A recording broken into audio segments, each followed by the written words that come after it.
श्री रामकृष्ण वचनामृत। जय श्री रामकृष्ण देव। ओम शिव शिव शिव। श्री रामकृष्ण देव तथा अहंकार का त्याग। श्री रामकृष्ण देव की ज्ञान तथा भक्ति की अवस्था। श्री रामकृष्ण देव दक्षिणेश्वर के काली मंदिर में उसी परिचित कमरे में विश्राम कर रहे हैं। आज शनिवार है, 13 जून 1885। जेठ की शुक्ला प्रतिपदा, जेठ की संक्रांति। दिन के 3 बजे होंगे। श्री रामकृष्ण देव भोजन के बाद तख्त पर जरा विश्राम कर रहे हैं। एक पंडित जी जमीन पर चटाई पर बैठे हुए हैं। शोक से बेवहल एक ब्राह्मणी कमरे के उत्तर तरफ वाले दरवाजे के पास खड़ी हुई है।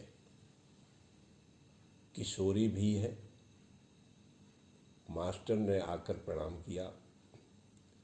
साथ में द्विज आदि है। अखिल बाबू के पड़ोसी भी बैठे हुए हैं। उनके साथ आसाम का एक लड़का अभी पहले पहल आया हुआ है। श्री रामकृष्ण देव कुछ अस्वस्थ है। गले में गिल्टी पड़ गई है। कुछ जुकाम भी हो गया है। उनके गले की बीमारी बस यहीं से शुरू होती है। अधिक गर्मी पड़ने के कारण मास्टर का भी शरीर अस्वस्थ रहता है। श्री रामकृष्ण देव के दर्शन के लिए वे इधर लगातार दक्षिणेश्वर नहीं आ सके। श्री रामकृष्ण देव बोले, यह लो, तुम तो आ गए। तुमने जो बेल भेजा था वह बड़ा अच्छा था। तुम कैसे हो? मास्टर बोले, जी पहले से अब कुछ अच्छा हो। श्री रामकृष्ण देव बोले, बड़ी गर्मी पड़ रही है, कुछ कुछ बर्फ खाया करो। गर्मी से मुझे भी बड़ा कष्ट हो रहा है। गर्मी में कुल्फी, बर्फ, यह सब बहुत खाया गया है, इसीलिए गले में गिल्टी पड़ गई है। गले से बड़ी बदबू निकल रही है। माँ से मैंने कहा अच्छा कर दो, अब कुल्फी बर्फ नहीं खाऊंगा। इसके बाद यह भी कहा है कि बर्फ नहीं खाऊंगा। माँ से जब कह दिया कि अब नहीं खाऊंगा तो खाना अवश्य ही नहीं होगा, परंतु एकाएक भूल भी ऐसी हो जाती है। परंतु जानते में भूल नहीं होने पाती। उस दिन गड़ुआ लेकर एक आदमी को झाऊ तल्ले की ओर आने के लिए मैंने कहा। उस समय वह जंगल गया था, इसलिए एक दूसरा आदमी ले आया। मैंने जंगल से आकर देखा, एक दूसरा ही आदमी गड़ुआ लिए हुए खड़ा था। अब क्या करूं? हाथ में मिट्टी लगाए खड़ा रहा जब तक उसी ने आकर पानी नहीं दिया। माता के पाद पद्मों में फूल चढ़ाकर जब मैं सब कुछ त्याग करने लगा तब कहा, माँ यह लो अपनी शुचिता और यह लो अशुचिता। यह लो अपना धर्म और यह लो अपना अधर्म। यह लो अपना पाप और यह लो पुण्य। यह लो अपना भला और यह लो बुरा। मुझे शुद्ध भक्ति दो। परंतु यह लो अपना सत्य और यह लो अपना असत्य, यह मैं नहीं कह सका। एक भक्त बर्फ ले आए हैं। श्री रामकृष्ण देव बार बार मास्टर से पूछ रहे हैं, क्यों जी, क्या खा लूं? मास्टर ने विनयपूर्वक कहा, तो आप मां की आज्ञा बिना लिए न खाइए। श्री रामकृष्ण देव ने अंत में बर्फ नहीं खाई। श्री रामकृष्ण देव बोले, सुचिता और असुचिता का विचार भक्त के लिए है, ज्ञानी के लिए नहीं। विजय की सास ने कहा, मेरा क्या हुआ, अब भी मैं तो सबकी जूठन नहीं खा सकती। मैंने कहा, सबकी जूठन खाने ही से ज्ञान होता है। कुत्ते जो पाते हैं वही खा लेते हैं, इसलिए क्या कुत्ते को बड़ा ज्ञानी कहे? मास्टर से बोले, मैं 5 तरह की तरकारियां इसलिए खाया करता हूं कि सब तरह की रुचि रहे। कहीं एक ही ढर्रे में पड़ गया तो भक्तों को न छोड़ देना पड़े। केशव सेन से मैंने कहा, और भी बढ़कर अगर बातचीत की जाएगी तो तुम्हारा यह दल फिर नहीं रह पाएगा। ज्ञान की अवस्था में दल बल सब स्वप्नवत मिथ्या है। पक्षी का घोंसला अगर कोई जला देता है तो वह उड़ता फिरता है, आकाश में आश्रय लेता है। अगर देह, संसार यह सब मिथ्या भाषित हो तो आत्मा समाधि मग्न हो जाती है। पहले मेरी ज्ञानी की अवस्था थी। आदमी अच्छे नहीं लगते थे। हाट खोला में एक ज्ञानी है अथवा अमुक स्थान पर एक भक्त है, इस तरह की बात मैं सुनता था। फिर कुछ दिनों में सुनता, वह तो गुजर गया। इसीलिए आदमी अच्छे नहीं लगते थे। फिर जगदम्बा ने मन को नीचे उतारा, भक्ति और भक्तों में मन को लगा दिया। मास्टर अवाक है। श्री रामकृष्ण देव की अवस्थाओं के बदलने की बातें सुन रहे हैं। अब श्री रामकृष्ण देव यह बतला रहे हैं कि ईश्वर आदमी होकर क्यों अवतार लेते हैं। श्री रामकृष्ण देव मास्टर से बोले, भगवान मनुष्य रूप में क्यों अवतार लेते हैं जानते हो? नरदेह के भीतर उनकी बातें सुनने को मिलती है। इसके भीतर उनका विलास है।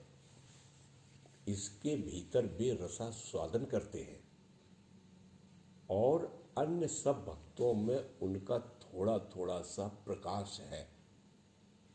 जैसे किसी चीज को खूब चूसने पर कुछ रस मिलता है अथवा फूल को चूसने पर कुछ मधु।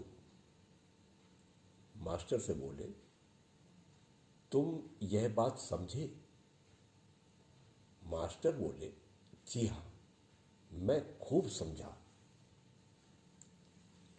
श्री रामकृष्ण देव द्विज के साथ बातचीत कर रहे हैं। द्विज की उम्र 15-16 साल की है। उनके पिता ने अपना दूसरा विवाह किया है। द्विज प्रायः मास्टर के साथ आया करते हैं। श्री रामकृष्ण देव उन पर स्नेह करते हैं। द्विज से कह रहे हैं कि उनके पिता उन्हें दक्षिणेश्वर नहीं आने देते। श्री रामकृष्ण देव द्विज से बोले, क्या तेरे भाई भी तुझे अवज्ञा की दृष्टि से देखते हैं? द्विज चुप है। मास्टर बोले, संसार की कुछ ठोकरें खाने पर जिनमें कुछ अवज्ञा है वह भी दूर हो जाएगी।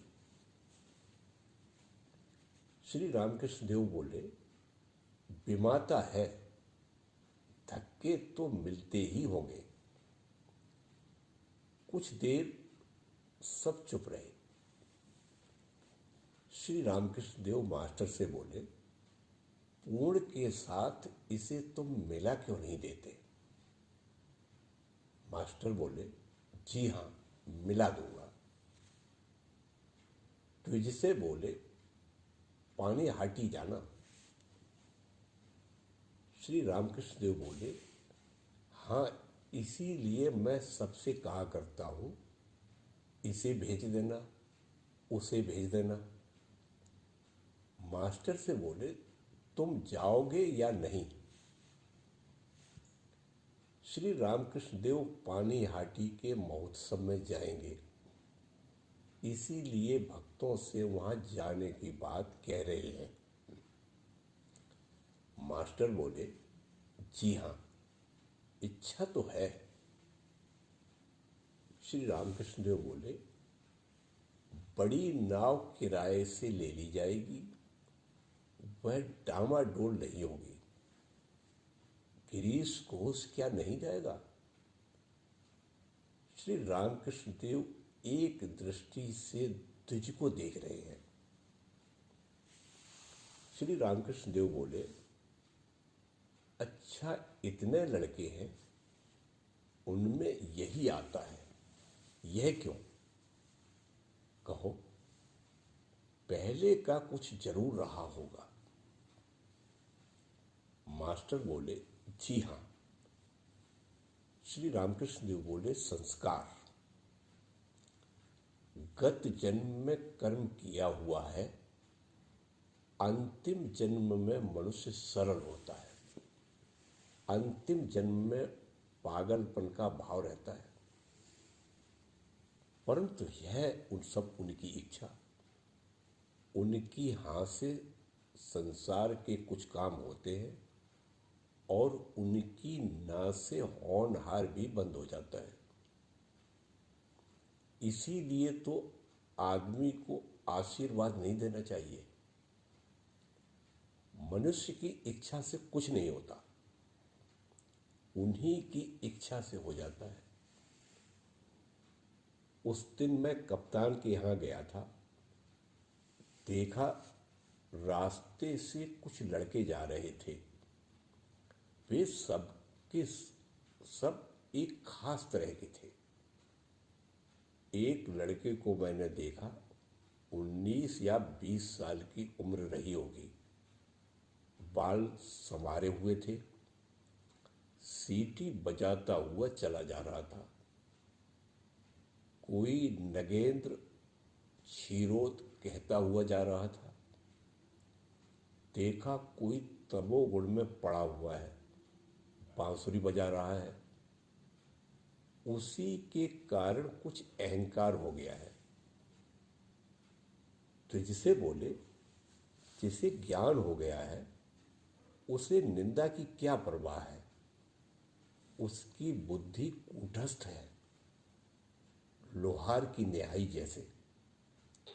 उस पर कितनी ही चोट पड़ चुकी, परंतु उसका कहीं कुछ नहीं बिगड़ा। मैंने उसके बाप को देखा, रास्ते से चला जा रहा था। मास्टर बोले, बड़ा सरल आदमी है।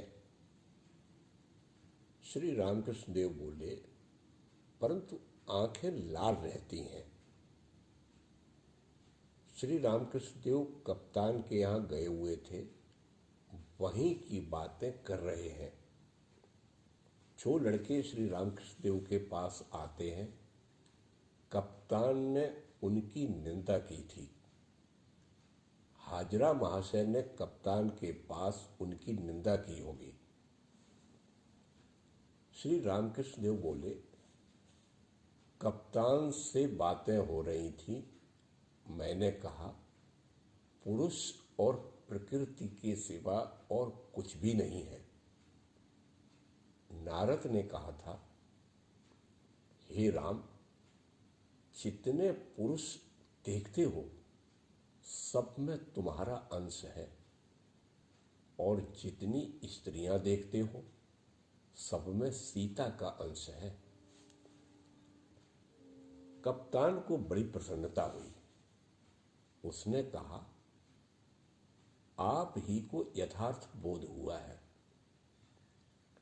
सब पुरुष राम के अंश से हुए, अतएव राम है, और सब स्त्रियां सीता के अंश से हुई, अतएव सीता है। फिर थोड़ी ही देर में वह लड़कों की निंदा करने लगा। कहा, वे लोग अंग्रेजी पढ़ते हैं, जो पाते हैं वही खाते हैं। वे लोग आपके पास सर्वदा जाते हैं, यह अच्छा नहीं। इससे आप पर बुरा प्रभाव पड़ सकता है। हाजरा ही एक सच्चा आदमी है। लड़कों को अपने पास अधिक आने जाने न दीजिए। पहले तो मैंने कहा, आते हैं, मैं क्या कहूं। फिर मैंने उसे खूब सुनाया। उसकी लड़की हंसने लगी। मैंने कहा, जिसमें विषय बुद्धि है उससे ईश्वर बहुत दूर है। विषय बुद्धि अगर न रही तो ईश्वर उस आदमी की मुट्ठी में है, बहुत निकट है।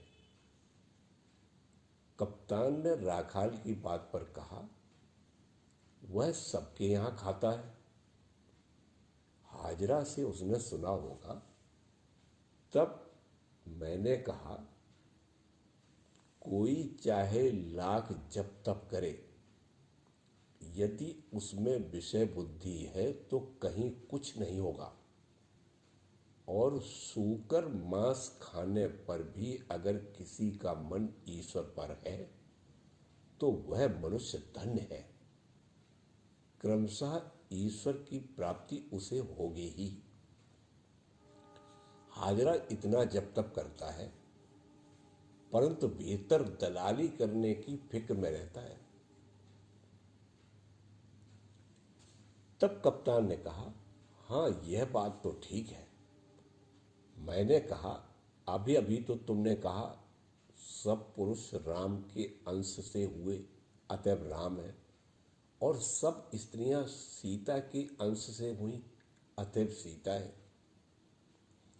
इस तरह कहकर अब ऐसी बात कह रहे हो। कप्तान ने कहा, हाँ ठीक है, मगर आप भी तो सबको प्यार नहीं करते। मैंने कहा, आपो नारायण, सभी जल है, परंतु कोई जल पिया जाता है, किसी से बर्तन धोए जाते हैं, कोई शौच के काम आता है। यह जो तुम्हारी बीवी और लड़की बैठी हुई देख रहा हूं, ये साक्षात आनंदमयी है।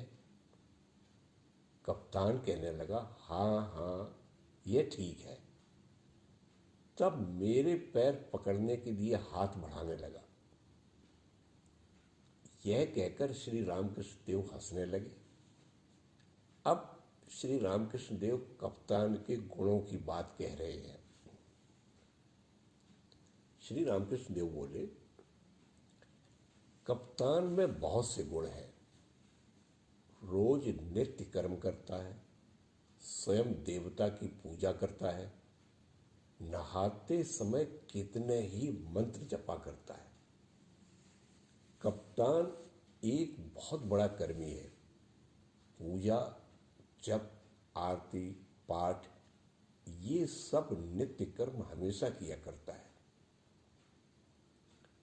फिर मैं कप्तान को सुनाने लगा। मैंने कहा, पढ़कर ही तुमने सब मिट्टी में मिलाया, अब हरगिज नहीं पढ़ना।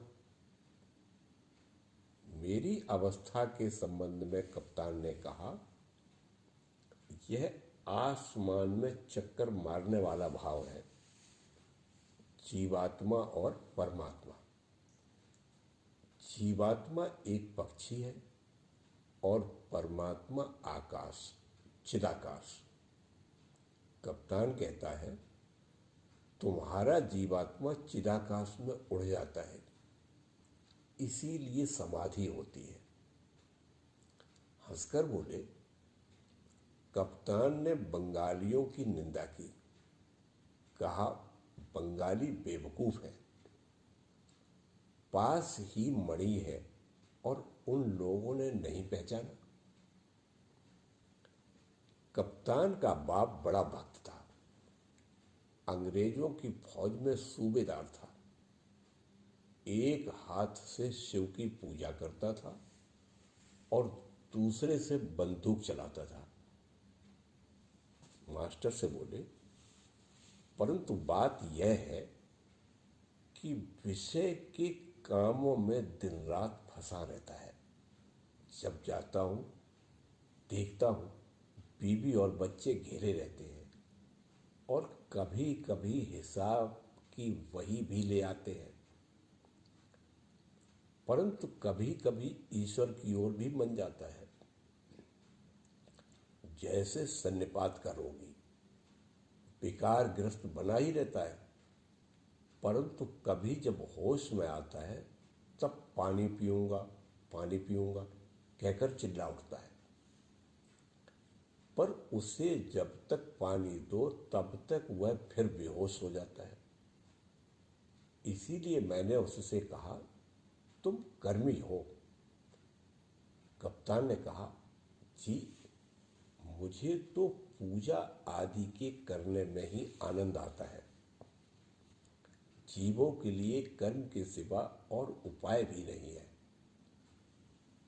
मैंने कहा, तो क्या सदा ही कर्म करते रहना होगा? मधुमक्खी तभी तक भन भन करती है जब तक वह फूल पर नहीं बैठ जाती। मधु पीते समय भन भन करना छूट जाता है। कप्तान ने कहा, आपकी इस तरह हम लोग पूजा और कर्म थोड़े ही छोड़ सकते हैं, परंतु उसकी बात कुछ ठीक नहीं रहती।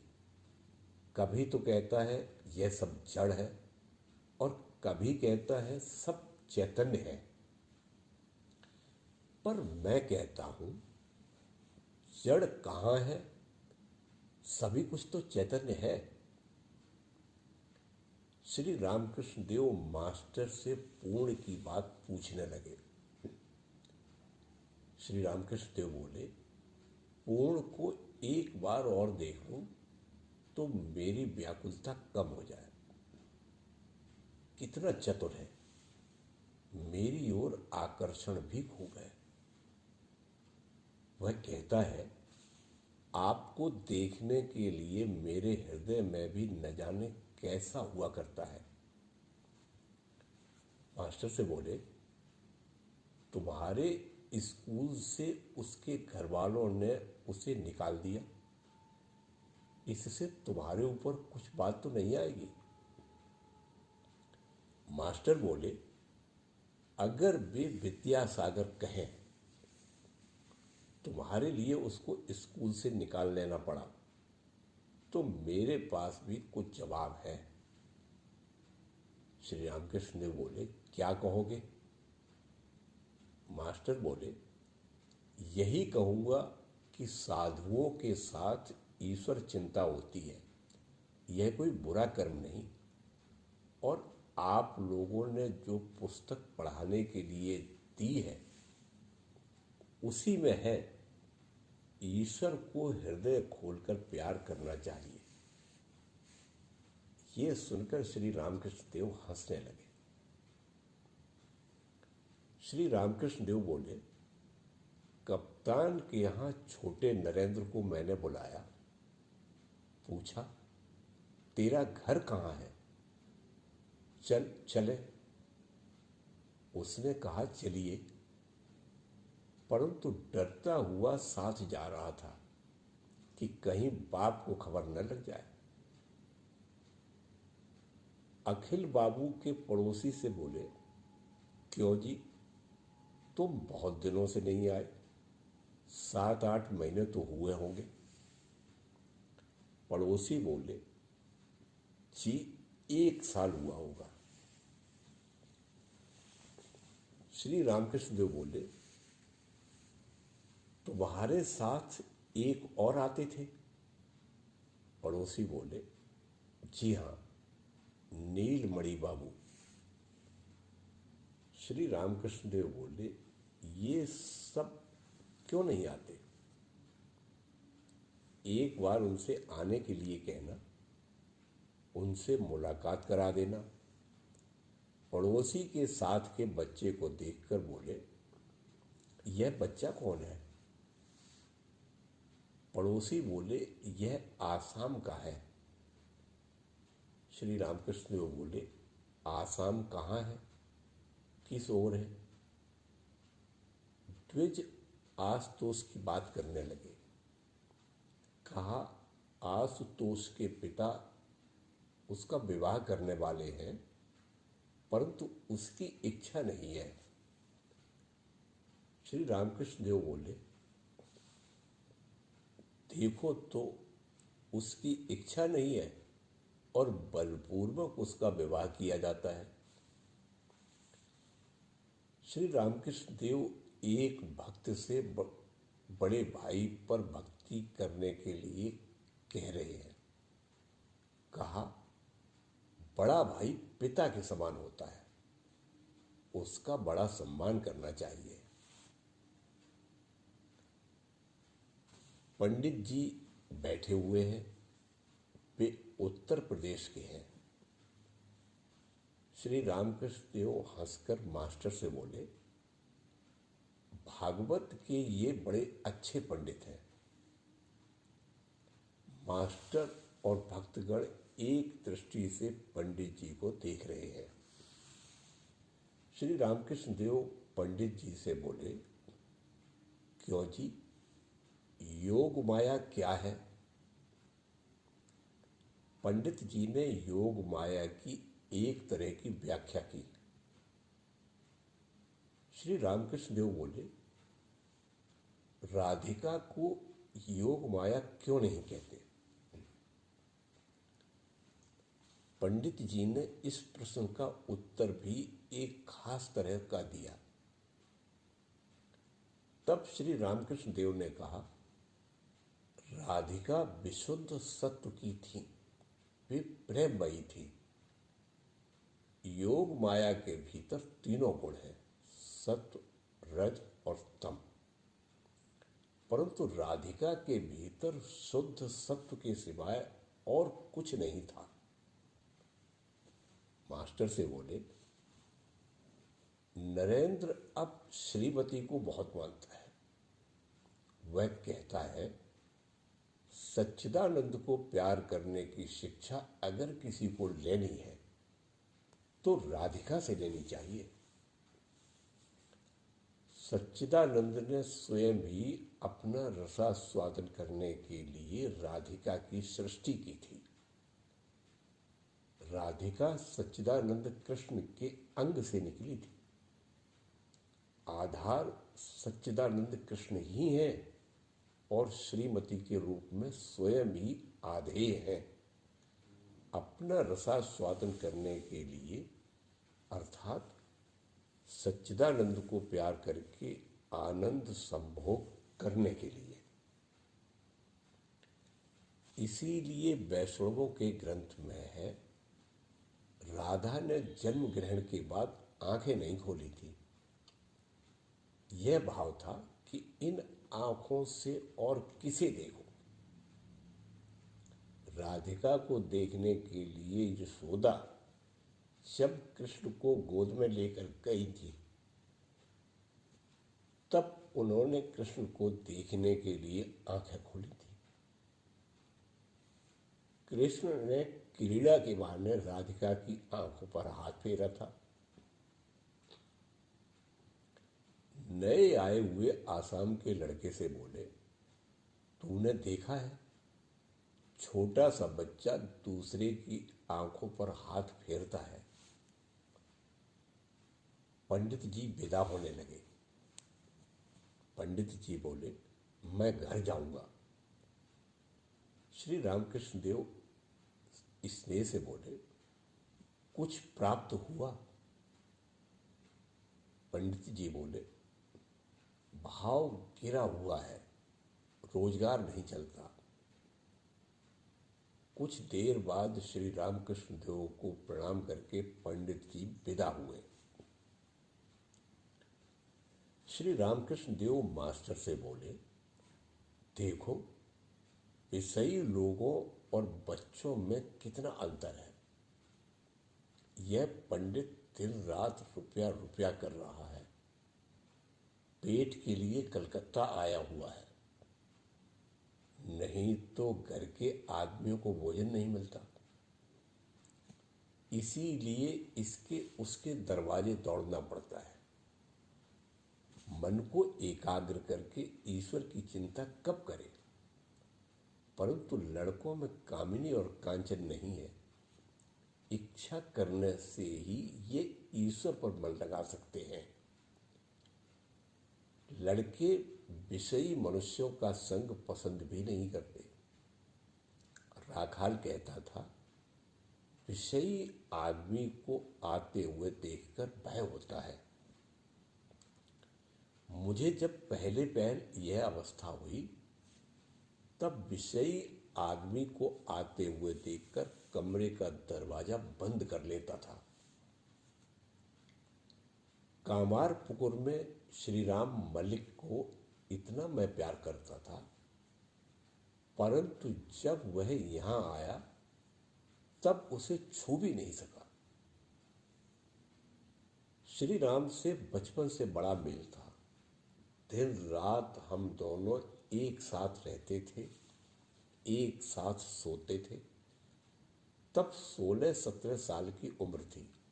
लोग कहते थे, इनमें से अगर एक औरत होता तो साथ ही विवाह भी हो जाता। उसके घर में हम दोनों खेलते थे। उस समय की सब बातें याद आ रही हैं। उनके संबंधी पालकी पर चढ़कर आया करते थे। कहार हिजोड़ा हिजोड़ा कहा करते थे। श्री राम को देखने के लिए कितनी ही बार मैंने बुला भेजा। अब अचानक में उसने दुकान खोली है। उस दिन आया था, यहां 2 दिन रहा था। श्री राम ने कहा, मेरे तो लड़के वाले नहीं हुए, भतीजे को पालकर आदमी कर रहा हूं कि वह भी गुजर गया। कहते ही कहते श्री राम ने लंबी सांस छोड़ी, आंखों में पानी भर आया। भतीजे के लिए दुख करने लगा। फिर उसने कहा, लड़का नहीं हुआ था, इसलिए स्त्री का पूरा प्यार उसी भतीजे पर पड़ा था। अब वह शोक से अधीर हो रही है। मैं उसे बहुत समझाता हूं, पगली, अब शोक करने से क्या होगा? तू वाराणसी जाएगी। अपनी स्त्री को वह पागल कहता है। भतीजे के लिए दुख करने से वह एकदम डाइल्यूट हो गया है। मैं उसे छू नहीं सका। देखा उसमें कोई तत्व नहीं है, कोई मादा नहीं है। श्री रामकृष्ण देव शोक के संबंध में यही बातें कह रहे हैं। इधर कमरे के उत्तर ओर वाले दरवाजे के पास वह शोक बेवहल ब्राह्मणी खड़ी हुई है। ब्राह्मणी विधवा है। उसके एकमात्र लड़की थी। उसका विवाह बहुत बड़े घराने में हुआ था। उस लड़की के पति राजा की उपाधि पाए हुए थे। कलकत्ते में रहते हैं, जमींदार हैं। लड़की जब अपने मायके आती थी, तब 7 सशस्त्र सिपाही पालकी के आगे पीछे लगे हुए आते थे। माता की छाती उस समय गज भर की हो जाती थी। वह इकलौती लड़की कुछ दिन हुए गुजर गई है। ब्राह्मणी खड़ी हुई भतीजे के वियोग में राम मलिक की क्या दशा थी सुन रही थी। कई दिनों से वह लगातार बाग बाजार से पागल की तरह श्री रामकृष्ण देव के पास दौड़ी हुई आती थी, इसलिए कि अगर कोई उपाय हो जाए, अगर वे इस दुर्जेय शोक के निराकरण की कोई व्यवस्था कर दें। श्री रामकृष्ण देव फिर बातचीत करने लगे। ब्राह्मणी और भक्तों से बोले, एक आदमी यहां आया था, कुछ देर बैठने के बाद कहा, जाऊं जरा बच्चे का चांद मुख भी देखूं। तब मुझसे नहीं रहा गया। मैंने कहा, क्या कहा रे, उठ यहां से। ईश्वर के चांद मुख से बढ़कर बच्चे का चांद मुख। मास्टर से बोले, बात यह है कि ईश्वर ही सत्य है और सब अनित्य। जीव जगत, घर द्वार, लड़के बच्चे, यह सब बाजीगर का इंद्रजाल है। बाजीगर डंडे से ढोल पीटता है और कहता है, देख तमाशा मेरा, तू देख तमाशा मेरा। बस ढक्कन खोला नहीं कि कुछ पक्षी उसमें से निकलकर आकाश में उड़ गए। परंतु बाजीगर ही सत्य है और सब अनित्य। अभी है, थोड़ी देर में गायब। कैलाश में शिव बैठे हुए थे, पास ही नंदी थे। उसी समय एक बहुत बड़ा शब्द हुआ। नंदी ने पूछा, भगवान यह कैसी आवाज है? शिव ने कहा, रावण पैदा हुआ है, यह उसी की आवाज है। कुछ देर बाद फिर एक आवाज आई। नंदी ने पूछा, यह कैसी आवाज है? शिव ने हंसकर कहा, यह रावण मारा गया। जन्म और मृत्यु, यह सब इंद्रजाल सा है, अभी है, अभी गायब। ईश्वर ही सत्य है और सब अनित्य। पानी ही सत्य है, पानी के बुलबुले अभी है, अभी नहीं। बुलबुले पानी में ही मिल जाते हैं, जिस जल से उनकी उत्पत्ति होती है, उसी जल में अंत में वे लीन भी हो जाती है।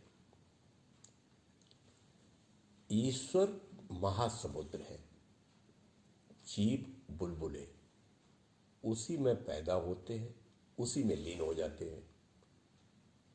लड़के बच्चे एक बड़े बुलबुले के साथ मिले हुए कई छोटे छोटे बुलबुले हैं। ईश्वर ही सत्य है, उन पर कैसे भक्ति हो, उन्हें किस तरह प्राप्त किया जाए, इस समय यही चेष्टा करो। शोक करने से क्या होगा? सब चुप है। ब्राह्मणी ने कहा, तो अब मैं जाऊं? श्री रामकृष्ण देव ब्राह्मणी से बोले, तुम इस समय जाओगी? धूप बहुत तेज है। क्यों, इन लोगों के साथ गाड़ी पर जाना? आज जेठ की संक्रांति है, दिन के 3-4 बजे का समय होगा। गर्मी बड़े जोर से पड़ रही है। एक भक्त श्री रामकृष्ण देव के लिए चंदन का एक नया पंखा लाए हैं। श्री रामकृष्ण देव पंखा पाकर बड़े प्रसन्न हुए। कहा, वाह वाह, ओम तत्सत काली। यह कहकर पहले देवताओं को पंखा झलने लगे, फिर मास्टर से कह रहे हैं, देखो कैसी हवा आती है। मास्टर भी प्रसन्न होकर देख रहे हैं। बच्चे को साथ लेकर कप्तान आए हैं। श्री रामकृष्ण देव ने किशोरी से कहा, इन्हें सब दिखा लाओ, ठाकुरबाड़ी आदि। श्री रामकृष्ण देव कप्तान से बातचीत कर रहे हैं। मास्टर, द्विज आदि भक्त जमीन पर बैठे हुए हैं। दमदम के मास्टर भी आए हैं। श्री रामकृष्ण देव छोटे तख्त पर उत्तर की ओर मुंह किए हुए बैठे हैं। कप्तान से उन्होंने तख्त के एक ओर अपने सामने बैठने के लिए कहा।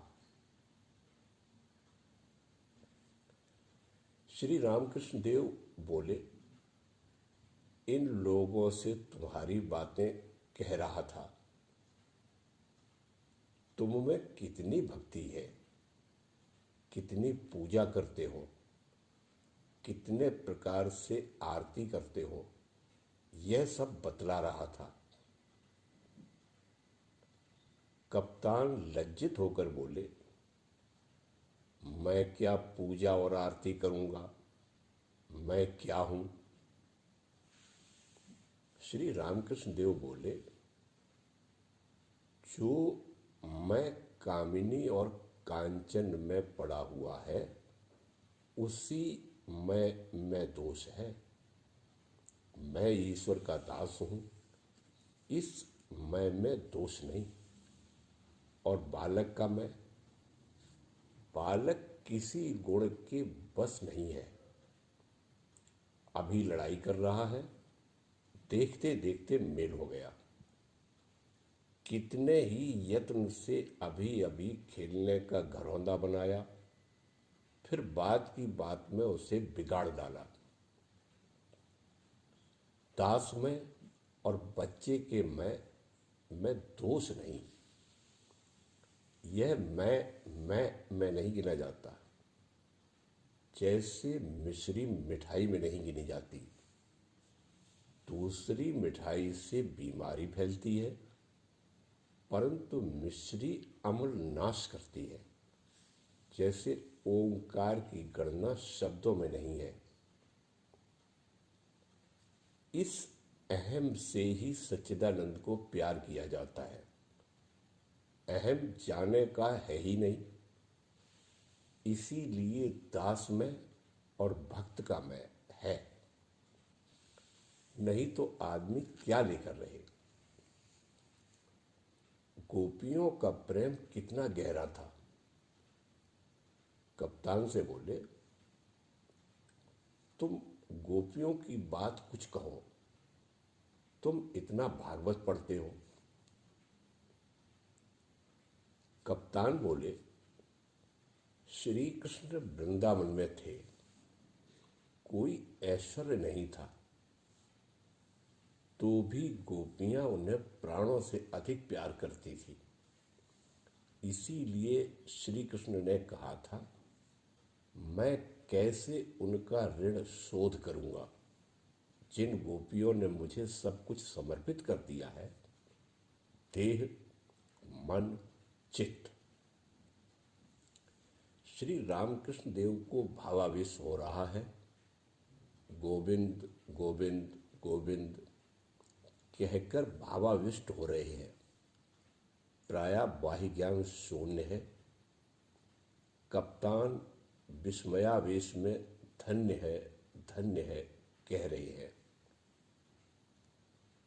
कप्तान तथा अन्य भक्तगण श्री रामकृष्ण देव की यह अद्भुत प्रेम अवस्था देख रहे हैं।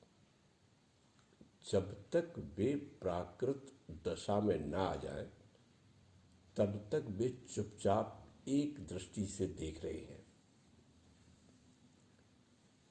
श्री रामकृष्ण देव बोले, इसके बाद कप्तान बोले, वे योगियों के लिए भी अगम्य है। योगी ध्यान गम्यम। आपकी तरह योगियों के लिए भी अगम्य है, गोपियों के लिए गम्य है। योगियों ने वर्षों तक योग साधना करके जिन्हें नहीं पाया, गोपियों ने अनायास ही उन्हें प्राप्त कर लिया।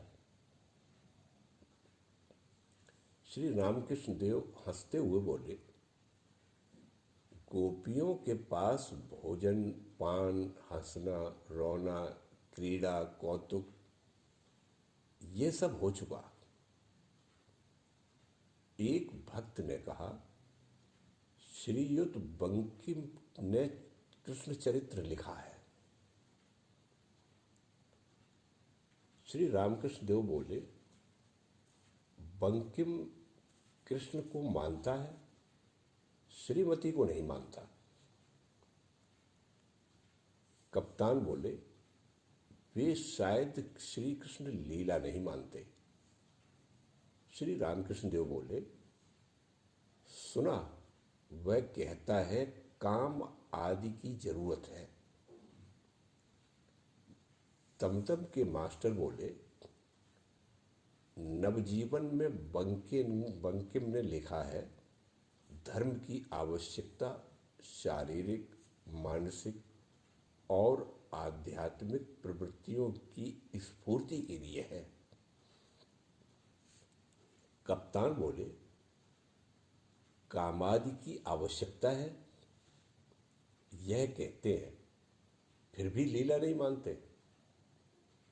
ईश्वर मनुष्य के रूप में वृंदावन में आए थे, पर राधा और कृष्ण की लीला हुई थी, यह नहीं मानते।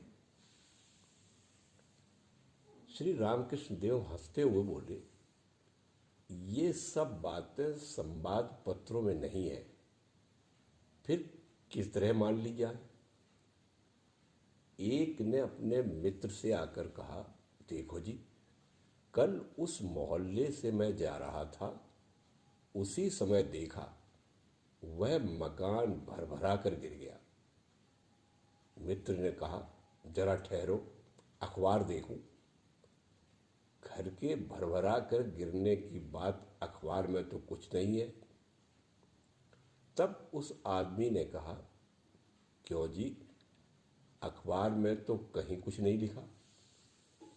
तुम्हारा कहना सच नहीं दिखता। उस आदमी ने कहा, मैं स्वयं देख कर आ रहा हूं। उसने कहा, यह हो सकता है, परंतु अखबार में यह बात नहीं लिखी, इसलिए लाचार होकर मुझे इस बात पर विश्वास नहीं आता।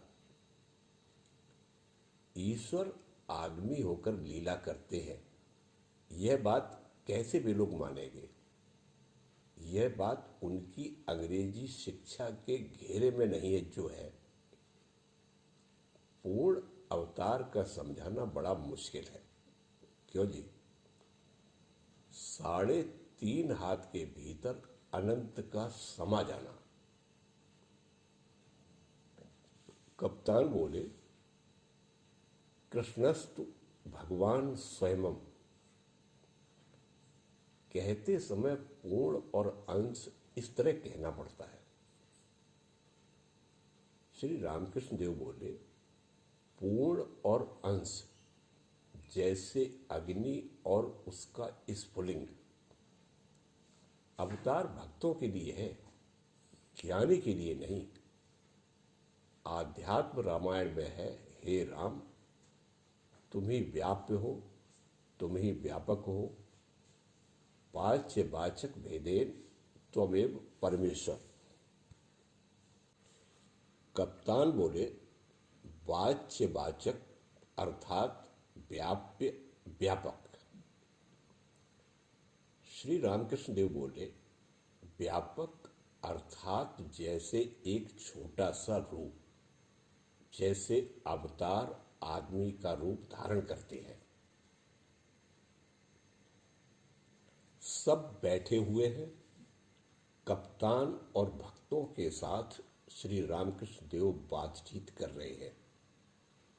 इसी समय ब्राह्म समाज के जय गोपाल सेन और त्रैलोक्य आए। प्रणाम करके उन्होंने आसन ग्रहण किया। श्री रामकृष्ण देव हंसते हुए त्रैलोक्य की ओर देखकर बातचीत कर रहे हैं। श्री रामकृष्ण देव बोले, अहंकार है, इसीलिए तो ईश्वर के दर्शन नहीं होते। ईश्वर के घर के दरवाजे के रास्ते में अहंकार रूपी ठूंठ पड़ा हुआ है। इस ठूंठ के उस पार गए बिना कमरे में प्रवेश नहीं किया जा सकता। एक आदमी प्रेत सिद्ध हो गया था। सिद्ध होकर उसने पुकारा नहीं कि भूत आ गया। आकर कहा, बतलाओ कौन सा काम करना होगा। अगर नहीं कह सकोगे तो तुम्हारी गर्दन मरोड़ दूंगा।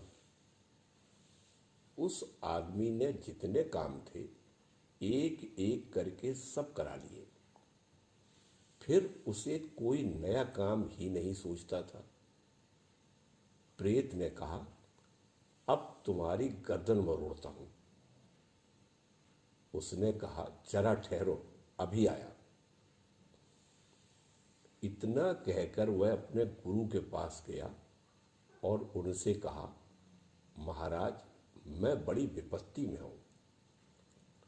और सब हाल कह सुनाया। तब गुरु ने कहा, तू एक काम कर, उसे एक छल्लेदार बाल सीधा करने के लिए दे। प्रेत दिन रात वही काम करने लगा, पर छल्लेदार बाल भी कभी सीधा नहीं होता था। ज्यों का त्यों टेढ़ा बना रहा। इसी तरह अहंकार भी देखते ही देखते गया और देखते ही देखते फिर आ गया। अहंकार का त्याग हुए बिना ईश्वर की कृपा नहीं होती। जिस मकान में कोई काम काज, ब्राह्मण भोजन, विवाह आदि रहता है, तो जब तक भांडार में कोई भंडारी बना रहता है तब तक मालिक का चक्कर उधर नहीं लगता। पर जब भंडारी स्वयं भांडार छोड़कर चला जाता है तब मालिक उस भांडार घर में ताला लगा देता है और उसका इंतजाम खुद करने लगता है। ईश्वर मानो बच्चे का बलि। बच्चा अपनी जायदाद खुद नहीं संभाल सकता, राजा उसका भार लेते हैं। अहंकार के गए बिना ईश्वर भार नहीं लेते। वैकुंठ में श्री लक्ष्मी और नारायण बैठे हुए थे। एकाएक नारायण उठकर खड़े हो गए। श्री लक्ष्मी चरण सेवा कर रही थी। उन्होंने पूछा, महाराज कहाँ चले? नारायण ने कहा, मेरा एक भक्त बड़ी विपत्ति में पड़ गया है, उसकी रक्षा के लिए जा रहा हूं। यह कहकर नारायण चले गए, परंतु उसी समय फिर आ गए। लक्ष्मी ने पूछा, भगवान इतनी जल्दी कैसे आ गए? नारायण ने हंसकर कहा, प्रेम से बेवहल वह भक्त रास्ते से चला जा रहा था। रास्ते में धोबियों ने सूखने के लिए कपड़े फैलाए थे। वह भक्त उन कपड़ों के ऊपर से जा रहा था। यह देखकर लाठी लेकर धोबी लोग मारने के लिए चले, इसीलिए मैं गया था। श्री लक्ष्मी जी ने पूछा, तो इतनी जल्दी फिर कैसे आ गए? नारायण ने हंसते हुए कहा, जाकर मैंने देखा उस भक्त ने धोबियों को मारने के लिए खुद ही पत्थर उठा लिया, इसीलिए मैं फिर नहीं गया। केशव सेन से मैंने कहा था, अहम का त्याग करना होगा। इस पर केशव ने कहा, तो महाराज दल फिर कैसे रह सकता है?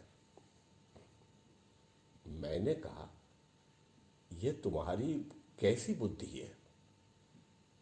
तुम कच्चे मैं का त्याग करो। जो मैं कामिनी और कांचन की ओर ले जाता है, परंतु मैं पक्के मैं, भक्त के मैं, दास के मैं का त्याग करने के लिए नहीं कहता। मैं ईश्वर का दास हूं, ईश्वर की संतान हूं। इसका नाम है पक्का मैं। इसमें कोई दोष नहीं। त्रैलोक्य बोले, अहंकार का जाना बहुत कठिन है। लोग सोचते हैं अहंकार मुझ में नहीं है। श्री रामकृष्ण देव बोले, कहीं अहंकार न हो जाए इसलिए गौरी मैं का प्रयोग ही नहीं करता, ये कहता था। मैं भी उसकी देखा देखी ये कहने लगा। मैंने खाया है यह न कहकर कहता था इसने खाया है। यह देखकर एक दिन मथुर बाबू ने कहा, यह क्या है बाबा, तुम ऐसा क्यों कहते हो? यह सब उन लोगों को कहने दो, उनमें अहंकार है। तुम्हारे कुछ अहंकार थोड़े ही है। तुम्हें इस तरह बोलने की कोई जरूरत नहीं। केशव से मैंने कहा, मैं जाने का तो है ही नहीं, अतएव उसे दास भाव से पड़ा रहने दो। जैसे दास पड़ा रहता है। प्रहलाद दो भावों से रहते थे। कभी सोहम का अनुभव करते थे, तुम ही मैं हो, मैं ही तुम हो। फिर जब अहम बुद्धि आती थी तब देखते थे, मैं दास हूं, तुम प्रभु हो। एक बार पक्का सोहम अगर हो गया तो फिर दास भाव से रहना आसान हो जाता है। मैं तुम्हारा दास हूं, इस भाव से। कप्तान से बोले, ब्रह्म ज्ञान होने पर कुछ लक्षणों से समझ में आ जाता है। श्रीमद् भागवत में ज्ञानी की 4 अवस्थाओं की बातें लिखी हैं। पहली बालवत, दूसरी जड़वत, तीसरी उन्मत्तवत, चौथी पिशाचवत। 5 साल के लड़के जैसी अवस्था हो जाती है। फिर कभी वह पागल की तरह व्यवहार करता है, कभी जड़ की तरह रहता है। इस अवस्था में वह कर्म नहीं कर सकता, कर्म छूट जाते हैं। परंतु अगर कहो कि जनक आदि ने तो कर्म किया था,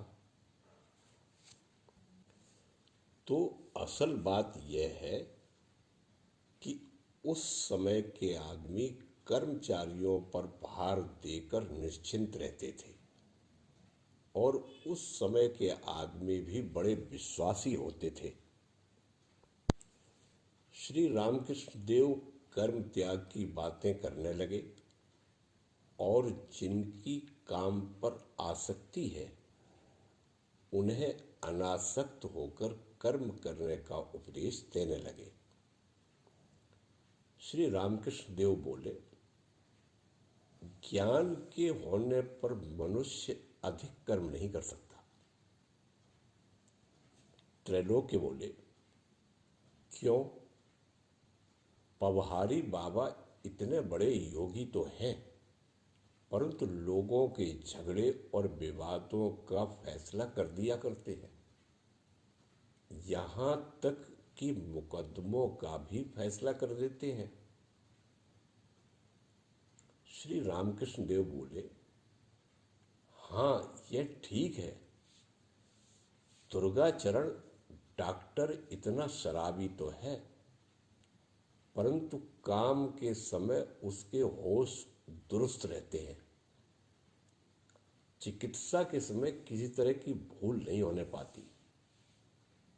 भक्ति प्राप्त करके कर्म किया जाए तो कोई दोष नहीं होता, परंतु है यह बड़ी कठिन बात, बड़ी तपस्या चाहिए। ईश्वर ही सब कुछ कर रहे हैं, मैं यंत्र स्वरूप हूं। काली मंदिर के सामने सिख लोग कह रहे थे, ईश्वर दयामय है। मैंने पूछा, दया किन पर करते हैं? सिखों ने कहा, महाराज हम सब पर उनकी दया है। मैंने कहा, सब उनके लड़के हैं तो लड़कों पर फिर क्या दया कैसी? वे अपने लड़कों की देख रेख कर रहे हैं, वे नहीं देखेंगे तो क्या अड़ोसी पड़ोसी आकर देखेंगे? अच्छा देखो, जो लोग ईश्वर को दयामय कहते हैं वे यह नहीं समझते कि वे किसी दूसरे के लड़के नहीं, ईश्वर की ही संतान है। कप्तान बोले, जी हाँ ठीक है, पर वे ईश्वर को अपना नहीं मानते। श्री रामकृष्ण देव बोले, तो क्या हम ईश्वर को दयामय न कहें? अवश्य कहना चाहिए। जब तक हम साधना की अवस्था में हैं, उन्हें प्राप्त कर लेने पर अपने माँ बाप पर जो भाव रहता है वही उन पर भी हो जाता है। जब तक ईश्वर लाभ नहीं होता तब तक जान पड़ता है हम बहुत दूर के आदमी हैं, दूसरे के बच्चे हैं। साधना की अवस्था में उनसे सब कुछ कहना चाहिए। हाजरा ने एक दिन नरेंद्र से कहा था, ईश्वर अनंत है, उनका ऐश्वर्य अनंत है, वे क्या कभी संदेश और केले खाने लगेंगे या गाना सुनेंगे? यह सब मन की भूल है। सुनते ही नरेंद्र मानो 10 हाथ धंस गया। तब मैंने हाजरा से कहा, तुम कैसे पाजी हो? अगर बाल भक्तों से ऐसी बात कहोगे तो वे ठहरेंगे कहाँ? भक्ति के जाने पर आदमी फिर क्या लेकर रहे? उनका ऐश्वर्य अनंत है, फिर भी वे भक्ताधीन हैं। बड़े आदमी का दरबान बाबुओं की सभा में एक ओर खड़ा हुआ है, हाथ में एक चीज है कपड़े से ढकी हुई, वह बड़े संकोच भाव से खड़ा हुआ है। बाबू ने पूछा, क्यों दरबान, तुम्हारे हाथ में ये क्या है? दरबान ने संकोच के साथ एक शरीफा निकालकर बाबू के सामने रखा। उसकी इच्छा थी कि बाबू उसे खाएं। दरबान का भक्ति भाव देखकर बाबू ने शरीफा बड़े आदर के साथ ले लिया और कहा, वाह, बड़ा अच्छा शरीफा है, तुम कहां से इतना कष्ट करके इसे लाए? वे भक्ताधीन हैं। दुर्योधन ने इतनी खातिर की और कहा, महाराज यहीं जलपान कीजिए। परंतु ठाकुर जी विदुर की कुटी पर चले गए। वे भक्त वत्सल हैं। विदुर का शाकान बड़े प्रेम से अमृत समर्थ कर खाया। पूर्ण ज्ञानी का एक लक्षण और है, पिशाचवत। न खाने पीने का विचार है, न शुचिता न असुचिता का। पूर्ण ज्ञानी और पूर्ण मूर्ख दोनों के बाहरी लक्षण एक ही तरह के हैं। पूर्ण ज्ञानी को देखो, गंगा नहाकर कभी मंत्र जपता ही नहीं, ठाकुर पूजा करते समय सब फूल एक साथ ठाकुर जी के पैरों पर चढ़ा दिए और चला आया। कोई तंत्र मंत्र नहीं जपा। जितने दिन संसार में भोग करने की इच्छा रहती है उतने दिनों तक मनुष्य कर्मों का त्याग नहीं कर सकता। जब तक भोग की आशा है तब तक कर्म है। एक पक्षी जहाज के मस्तूल पर अनमनस्क हो बैठा हुआ था। जहाज गंगा गर्भ में था। धीरे धीरे महासमुद्र में आ गया। तब पक्षी को होश आया। उसने चारों ओर देखा, कहीं भी किनारा दिखाई नहीं पड़ता था। तब किनारे की खोज करने के लिए वह उत्तर की ओर उड़ा। बहुत दूर जाकर थक गया, फिर भी किनारा उसे नहीं मिला। तब क्या करे? लौटकर फिर मस्तूल पर आकर बैठा। कुछ देर के बाद वह पक्षी फिर उड़ा। इस बार पूर्व की ओर गया। उस तरफ भी उसे कहीं छोर नहीं मिला। चारों ओर समुद्र ही समुद्र था। तब बहुत ही थककर फिर जहाज के मस्तूल पर आ बैठा। फिर कुछ विश्राम करके दक्षिण की ओर गया, पश्चिम की ओर गया, पर उसने देखा कहीं और छोर ही नहीं। तब लौटकर वह फिर उसी मस्तूल पर बैठ गया। इसके बाद फिर नहीं उड़ा। निश्चेष्ट होकर बैठा रहा। तब मन में किसी प्रकार की चंचलता या अशांति नहीं रही। निश्चिंत हो गया। फिर कोई चेष्टा भी नहीं की। कप्तान बोले, वाह, कैसा दृष्टांत है। श्री रामकृष्ण देव बोले, संसारी आदमी सुख के लिए जब चारों ओर भटकते फिरते हैं और नहीं पाते तो अंत में थक जाते हैं। जब कामिनी और कांचन पर आसक्त होकर केवल दुख ही दुख उनके हाथ लगता है, तभी उनमें वैराग्य आता है। तभी त्याग का भाव पैदा होता है। बहुतेरे ऐसे हैं जो बिना भोग किए त्याग नहीं कर सकते। कुटीचक और बहुदक, ये दो होते हैं। साधकों में भी बहुतेरे ऐसे हैं जो अनेक तीर्थों की यात्रा किया करते हैं, एक जगह पर स्थिर होकर नहीं बैठ सकते। बहुत से तीर्थों का उदक यानी पानी पीते हैं। जब घूमते हुए उनका क्षोभ मिट जाता है तब किसी एक जगह कुटी बनाकर स्थिर हो जाते हैं और निश्चित तथा चेष्टा शून्य होकर परमात्मा का चिंतन किया करते हैं। परंतु संसार में कोई भोग भी क्या करेगा? कामिनी और कांचन का भोग वह तो क्षणिक आनंद है, अभी है अभी नहीं। प्रायः मेघ छाए रहते हैं, वर्षा लगी हुई है, सूर्य नहीं दिख पड़ता। दुख का भाग ही अधिक है। कामिनी कांचन रूपी मेघ सूर्य को देखने नहीं देता। कोई कोई मुझसे पूछते हैं, महाराज, ईश्वर ने क्यों इस तरह के संसार की सृष्टि की? हम लोगों के लिए क्या कोई उपाय नहीं है?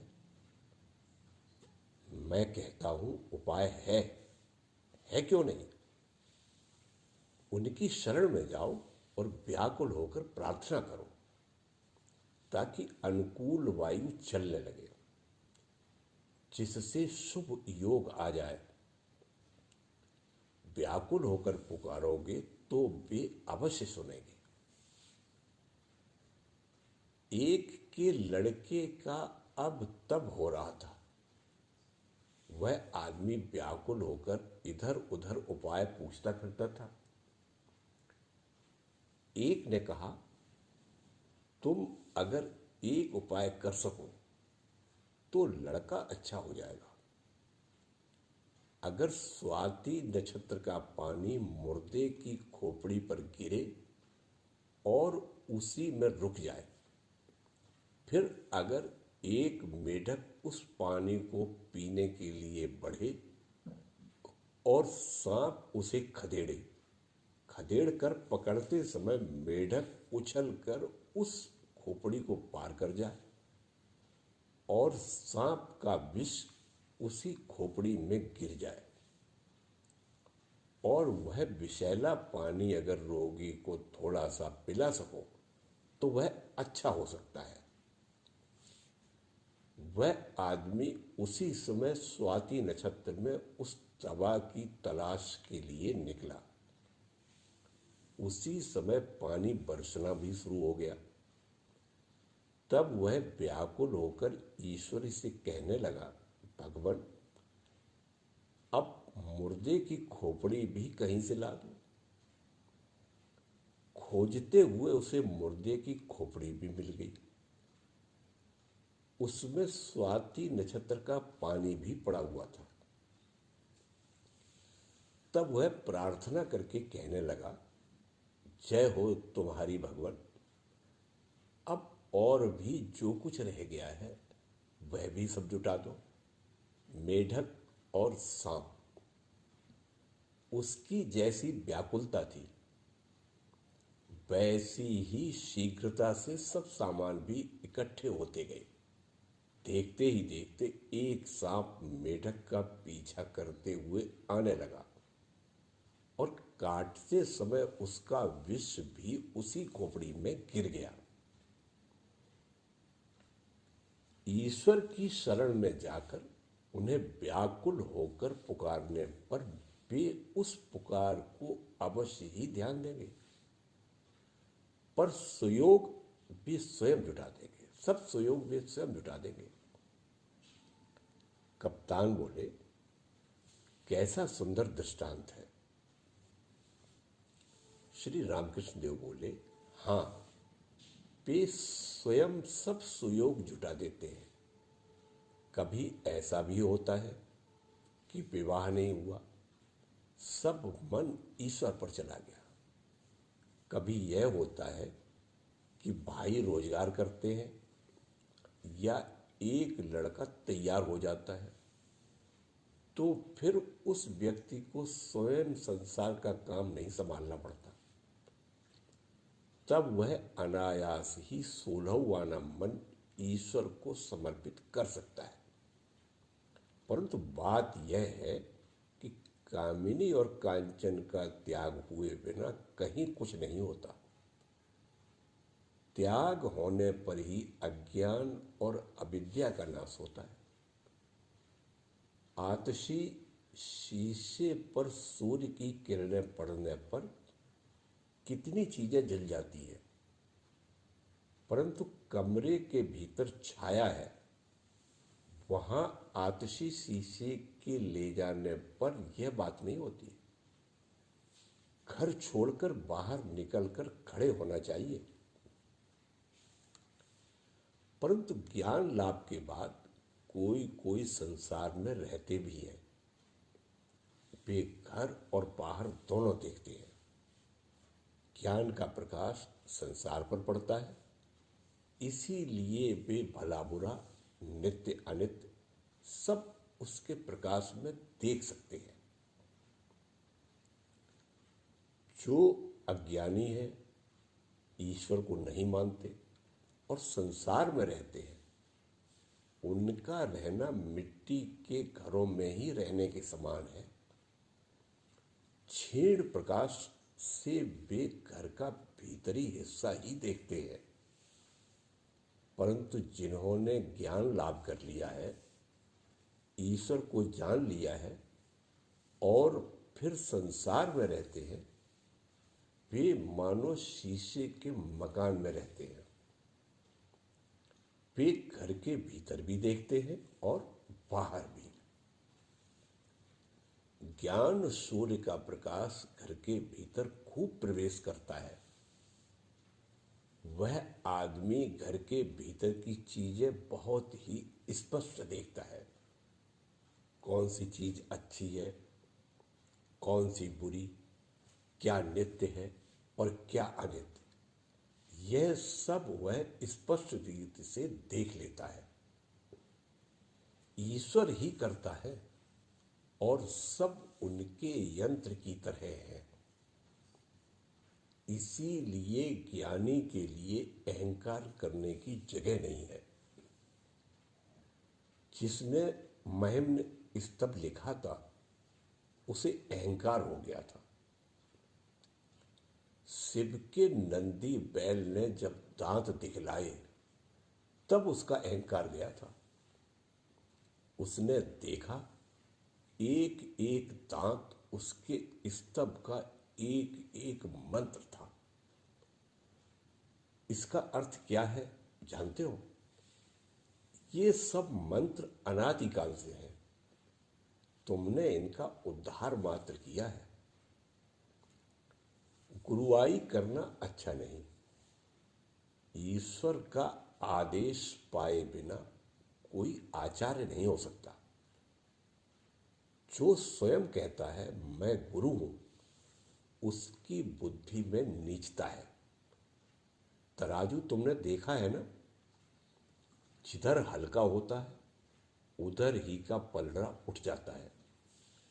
जो आदमी खुद ऊंचा होना चाहता है वह हल्का है। सभी गुरु बनना चाहते हैं, शिष्य कहीं खोजने पर भी नहीं मिलता। त्रैलोक्य छोटे तख्त के उत्तर ओर बैठे हुए हैं। त्रैलोक्य गाना गाएंगे। श्री रामकृष्ण देव कह रहे हैं, वाह तुम्हारा गाना कितना सुंदर होता है। त्रैलोक्य तानपूरा लेकर गा रहे हैं। गाना का भाव है, तुमसे हमने दिल लगाया, जो कुछ है सो तू ही है। दूसरे गाने का भाव है, तुम मेरे सर्वस्व हो, प्राणाधार हो, सार वस्तु के सार भाग हो। गाना सुनकर श्री रामकृष्ण देव भाव में मग्न हो रहे हैं। कह रहे हैं, वाह तुम ही सब कुछ हो, वाह। गाना समाप्त हो गया। 6 बज गए। श्री रामकृष्ण देव हाथ मुंह धोने के लिए झाऊ तल्ले की ओर जा रहे हैं। साथ में मास्टर है। श्री रामकृष्ण देव हंस हंस कर बातें करते हुए जा रहे हैं।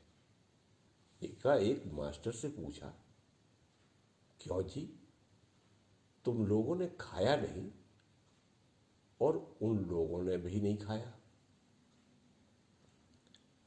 आज संध्या के बाद श्री रामकृष्ण देव ने कलकत्ता जाने का सोचा है। झाऊ तल्ली से लौटते समय मास्टर से कह रहे हैं, परंतु किसकी गाड़ी में जाऊं? शाम हो गई। श्री रामकृष्ण देव के कमरे में दिया जलाया गया और धूना दिया जा रहा है। काली मंदिर में सब जगह दिए जल गए। शहनाई बज रही है। मंदिरों में आरती होगी। तखत पर बैठे हुए श्री रामकृष्ण देव नाम कीर्तन करके मां का ध्यान कर रहे हैं। आरती हो गई। कुछ देर बाद कमरे में श्री रामकृष्ण देव इधर उधर टहल रहे हैं। बीच बीच में भक्तों के साथ बातचीत कर रहे हैं और कलकत्ता जाने के लिए मास्टर से परामर्श कर रहे हैं। इतने में ही नरेंद्र आए। साथ शरद तथा और भी 2-1 लड़के हैं। उन लोगों ने आते ही भूमिष्ठ हो श्री रामकृष्ण देव को प्रणाम किया। नरेंद्र को देखकर श्री रामकृष्ण देव का स्नेह उमड़ चला। जिस तरह छोटे बच्चे को प्यार किया जाता है, श्री रामकृष्ण देव नरेंद्र के मुख पर हाथ फेरकर उसी तरह प्यार करने लगे। स्नेहपूर्ण स्वरों में कहा, तू आ गया। कमरे के भीतर श्री रामकृष्ण देव पश्चिम की ओर मुंह करके खड़े हुए हैं। नरेंद्र तथा अन्य लड़के श्री रामकृष्ण देव को प्रणाम करके पूर्व की ओर मुंह करके उनसे सामने वार्तालाप कर रहे हैं। श्री रामकृष्ण देव मास्टर की ओर मुंह फेरकर कह रहे हैं, नरेंद्र आया है तो अब कैसे जाना होगा? आदमी भेजकर उसे बुला लिया है, अब कैसे जाना होगा? तुम क्या कहते हो? मास्टर बोले, जैसी आपकी आज्ञा, चाहे तो आज रहने दिया जाए। श्री रामकृष्ण देव बोले, अच्छा कल चला जाएगा, नाव से या गाड़ी से। दूसरे भक्तों से बोले, तुम आज जाओ, रात हो गई है। भक्त एक एक करके प्रणाम कर विदा हुए। जय ठाकुर, जय मां।